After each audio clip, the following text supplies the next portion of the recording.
that I want to mention is the day I moved to Nashville, one of my friends committed suicide that day.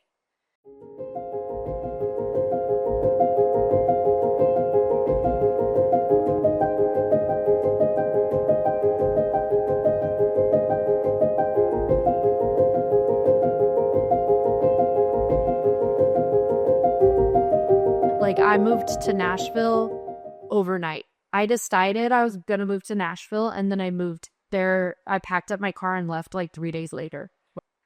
And I just didn't know. I feel like when we're in our 20s, we just like think that it's going to, like you were talking about, it's going to look a certain way. We need to have it together. We need to have this. And like, no one really tells you that actually in your 20s, it's like a shit show. Like, Really? It really is. it's like, this is actually the time where like, I don't know who I am. I'm pretending that I'm like an adult and I'm grown up, but like, I'm not. I'm still a kid. Like, Yeah. But when I got to Nashville, I was like even more, I was even more just terrified because I was like all of a sudden questioning everything and was like, what? It was just too big for like my 21-year-old brain to really like grasp, you know? I think after that I was like, maybe I just don't want to perform live. Like, I was like, I think maybe the stage fright's too bad. Maybe this is too much. Maybe I can't handle it. Like, all of a sudden, I started retreating more into myself and was like, and I would go through phases. It was not like something happened, a conversation happened, and then it was like all downhill from there. It was like, I would be like really down for a couple weeks or a month. And then I would come back up and be like, you know what? I'm chasing this thing again. Like, turns out wherever you move, you just take yourself there with you. Yeah. Sometimes the issues follow you. Yeah, Follow you. exactly. But I had to move to figure that out, you know? I thought that Colorado was the problem. My family was the problem. So I moved to Nashville, and that's really when things got bad. Like, I was very lonely. I didn't know anyone out there. I like retreated into myself. I started using other substances. I was still playing out live, but only if I had like help. And by this time I was like, I wanted to pursue music, but I was so terrified of it. I was drinking more. Things were really like picking up.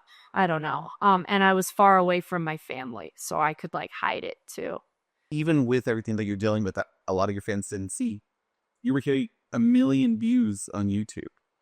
Yeah, and I had a music manager, and I was playing like writers rounds, and I was playing out, and I could put on a bit bass for, a little bit, and I had some good friends that were with me in that time that knew what was really going on, But I think that like that was a lot of pressure.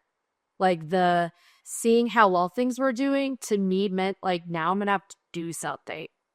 And I don't know if I could do it. And I don't know and my friends were all moving to LA too. Like, all of my music friends were moving to LA. And I was like, I thank God every day that I did not move to LA, because I think LA would have killed me. Like, I honestly don't think I would have survived that environment.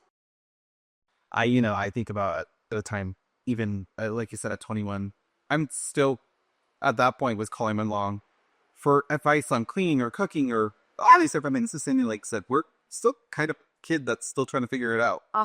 Yeah, and so I felt like, and I think like the drinking and all that also made me feel like I'm like an adult, and like adults drink. Yeah, like it just felt normal to me. It never felt like a problem.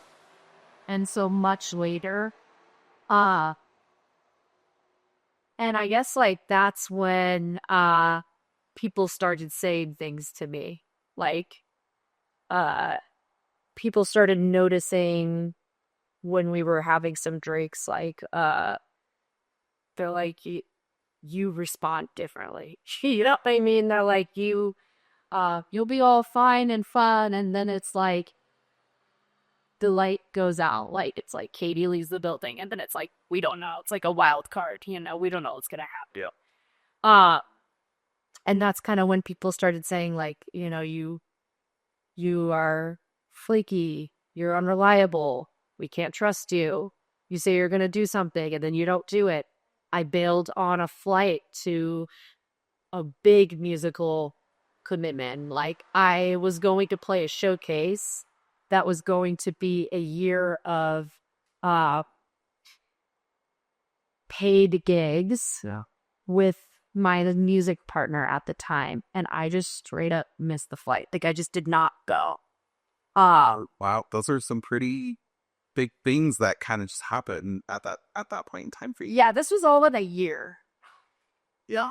This was all in the span of 1 year, and I just like retreated and isolated further and further into myself. And I think, like, for the most of that year, like, I barely left my bedroom, like my bed.